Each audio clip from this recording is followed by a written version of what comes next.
ചൂരൽമല ദുരന്തം നടന്ന് 2 വർഷമാകുമ്പോഴും ദുരന്തബാധിതരുടെ പുനരധിവാസം ഇനിയും പൂർത്തിയായിട്ടില്ല. 2ാം ഘട്ട ലിസ്റ്റിൽ ഉൾപ്പെട്ട കുടുംബങ്ങൾക്കായാണ് സർക്കാർ ടൗൺഷിപ്പിൽ ഇനിയും വീടുകൾ ലഭിക്കാനുള്ളത്. കുടുംബങ്ങൾ ഇപ്പോഴും കഴിയുന്നത് വാടക വീടുകളിലാണ്. കാണാം ന്യൂസ് ബൈ.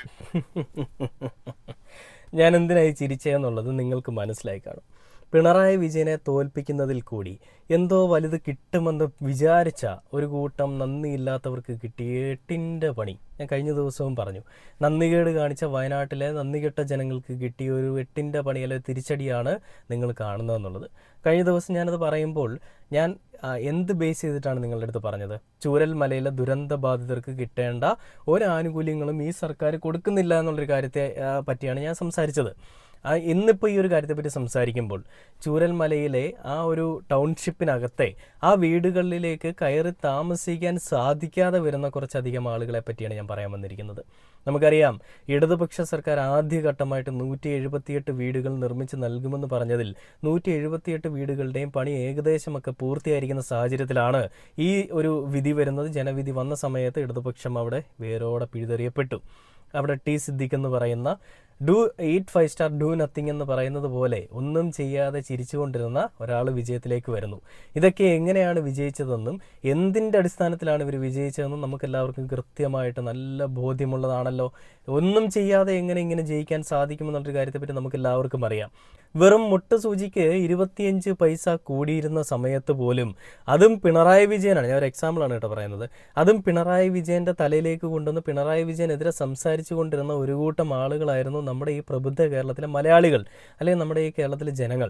എന്നാൽ വി ഡി സവർക്കർ അധികാരത്തിൽ വന്നതിന് ശേഷം പച്ചക്കറിയുടെ വില കൂടി, പാലിൻ്റെ വില കൂടി, നിത്യോപയോഗ സാധനമായ ഈ മദ്യത്തിൻ്റെ വില കുറച്ചു, പെട്രോളിൻ്റെയും മറ്റുള്ള കാര്യങ്ങളുടെയും ഒക്കെ വില കൂടിക്കൂടി വരുന്നു. അതിനെതിരെ ഒരു ശബ്ദം പോലും ഉയർത്തുന്നില്ല.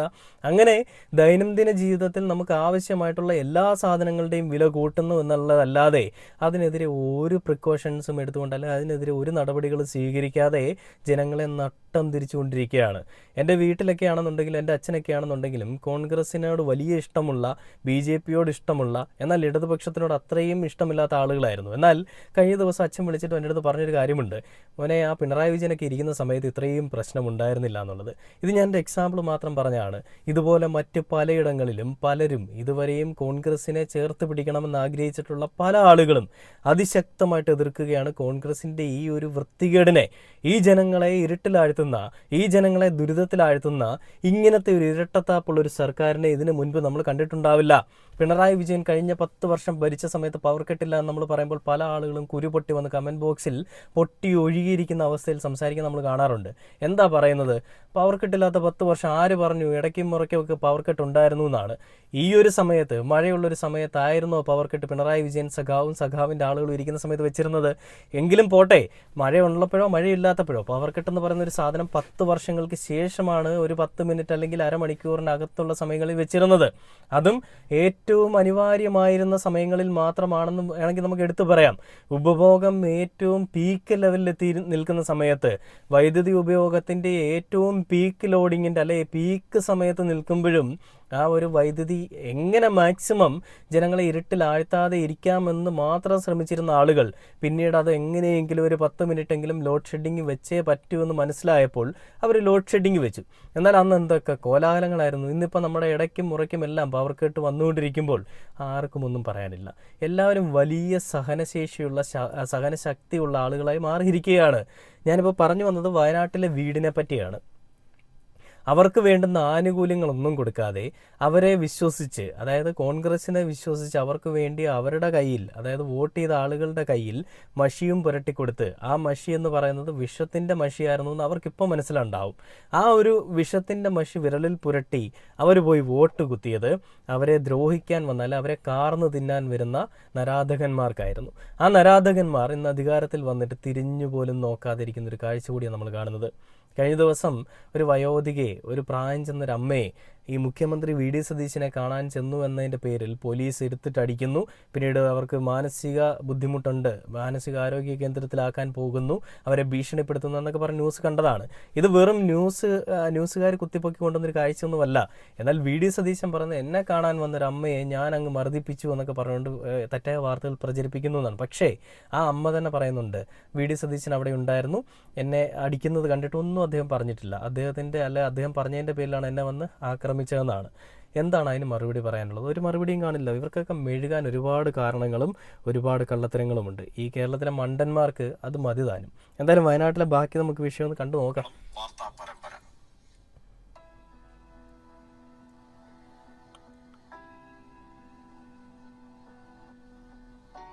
സർക്കാരിന്റെ രണ്ടാം ഘട്ട ലിസ്റ്റിൽ ഉൾപ്പെട്ട 149 കുടുംബങ്ങൾക്കാണ് ടൗൺഷിപ്പിൽ ഇനി വീടുകൾ ലഭിക്കാനുള്ളത്. സെപ്റ്റംബർ മാസം അവസാനത്തോടെ പണി പൂർത്തിയാക്കി മുഴുവൻ വീടുകളും ദുരന്തബാധിതർക്ക് കൈമാറുമെന്നാണ് സംസ്ഥാന സർക്കാരും നിർമ്മാണ കമ്പനിയായ ഊരാളുങ്കൽ ലേബർ കോൺട്രാക്ട് കോഓപ്പറേറ്റീവ് സൊസൈറ്റിയും അറിയിച്ചിട്ടുള്ളത്. എന്നാൽ നിർമ്മാണ പ്രവർത്തനങ്ങൾ ഇഴഞ്ഞു നീങ്ങുന്നതിനാൽ സെപ്റ്റംബർ മാസത്തിൽ വീടുകളുടെ നിർമ്മാണം പൂർത്തിയാകുമോ എന്ന ആശങ്കയിലാണ് ദുരന്തബാധിതർ. കൂടാതെ കഴിഞ്ഞ 2 വർഷമായി വാടക വീടുകളിലെ പരിമിതമായ സൗകര്യങ്ങളിൽ ജീവിക്കുന്നതിന്റെ ബുദ്ധിമുട്ടും ദുരന്തബാധിതർക്കുണ്ട്.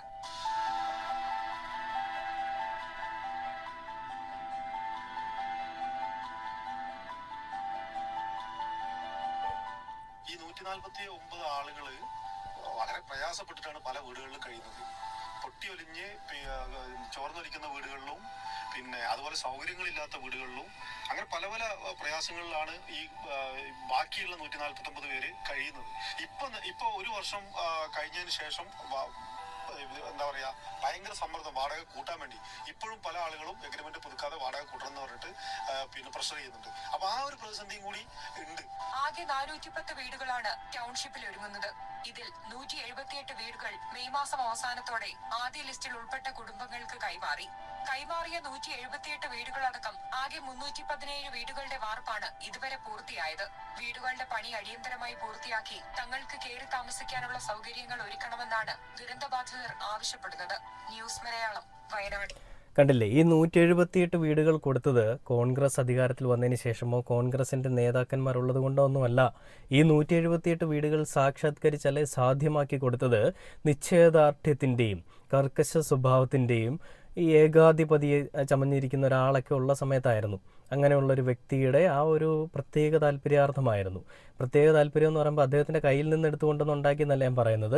അദ്ദേഹത്തിൻ്റെ പൊതുഖജനാവിലേക്ക് നമ്മളിൽ ഓരോരുത്തരും ഫണ്ട് ചെയ്തിരിക്കുന്ന ആ ഒരു ഫണ്ട് ഉപയോഗിച്ച് ആ ഒരു ഫണ്ട് വിനിയോഗിച്ചുകൊണ്ട്, ദുർവിനിയോഗമല്ല, ആ ഒരു ഫണ്ട് വേണ്ട രീതിയിൽ വിനിയോഗിച്ചുകൊണ്ടാണ് 178 വീടുകളുടെ പണി പൂർത്തിയാക്കിയത്. പലരും അയാൾ ചിരിക്കാറില്ല, അയാൾക്ക് വലിയ കർക്കശ സ്വഭാവമാണ്, അയാൾ എന്താ പറയുക, ഇങ്ങനെ നടക്കുന്ന ഒരു മുഖ്യമന്ത്രി ആർക്ക് വേണം എന്നൊക്കെ പറഞ്ഞ് എഴുതി തള്ളിയ ആളുകളുടെ മുൻപിലാണ് ഈ ഒരു സാമ്രാജ്യം പടുത്തുയർത്തി കാണിച്ചത്. ആദ്യഘട്ടമായിട്ട് 178 വീടുകളുടെ പണി പൂർത്തിയാക്കി അവർക്ക് നൽകി. അതിനുശേഷം അധികാരത്തിൽ നിന്ന് തോറ്റ് നാണം കെട്ട് പടിയിറങ്ങി പോകേണ്ടി വന്ന് അംഗീകരിക്കുന്നു. തോറ്റ് നാണം കെട്ട് തന്നെയാണ് അവർ പടിയിറങ്ങിപ്പോയത്. കാരണം അവരുടെ തോൽവിയിൽ വലിയ രീതിയിൽ പടക്കം പൊട്ടിച്ചും ആഘോഷിച്ചും പായസം വെച്ചും തിരുവാതിര കളിച്ചും ഒരുപാട് ആളുകൾ വലിയ പ്രഹസനങ്ങളൊക്കെ ആയിരുന്നു. എന്നാൽ ഇന്ന് ഈ പായസം വെച്ച്, അന്ന് പായസം വെക്കാൻ ഇവരുടെ കയ്യിലൊക്കെ ഫണ്ട് ഉണ്ടായിരുന്നു. കാരണം പിണറായി വിജയൻ സഖാവ് കൊടുക്കേണ്ടതൊക്കെ കൃത്യമായിട്ട് കൊടുത്തിട്ട് തന്നെയാണ് അയാൾ പോയത്. എന്നാൽ ഇന്ന് ഇരിക്കുന്ന ആളുകൾക്ക് പായസം വെക്കാനോ അല്ലെ പടക്കം പൊട്ടിക്കാനോ ഒരു കോപ്പും കയ്യിലില്ലാത്തൊരവസ്ഥയാണ്. എന്തുകൊണ്ടാണ്? ഇന്നിപ്പോൾ അവർക്ക് വരുമാനമില്ല. ഇവർക്ക് സൗജന്യ യാത്ര കൊടുക്കുന്നു എന്ന് പറയുമ്പോൾ ആ സൗജന്യ യാത്രയും എന്നേക്കുമായിട്ട് നിർത്തലാക്കാൻ പോവുകയാണ്. KSRTCയിൽ വലിയ വിപ്ലവകരമായിട്ടുള്ള മാറ്റങ്ങളായിരുന്നു പിണറായി വിജയൻ സഖാവ് ഇല്ലാത്ത സമയത്ത് UDF സർക്കാർ കൊണ്ടുവന്നെന്നൊക്കെ പറഞ്ഞുകൊണ്ട് പലരും എഴുതുന്നുണ്ടായിരുന്നു. എന്നാൽ ഇന്ന് ആ ഒരു വിപ്ലവാത്മകരമായിട്ടുള്ള ആ മാറ്റം അതിനും ഇങ്ങനെ ഒരു തിരശ്ശീല വീഴാൻ പോവുകയാണ്. എല്ലാം എന്നേക്കുമായിട്ട് പാക്കപ്പ് ചെയ്യപ്പെടാൻ പോവുകയാണ്.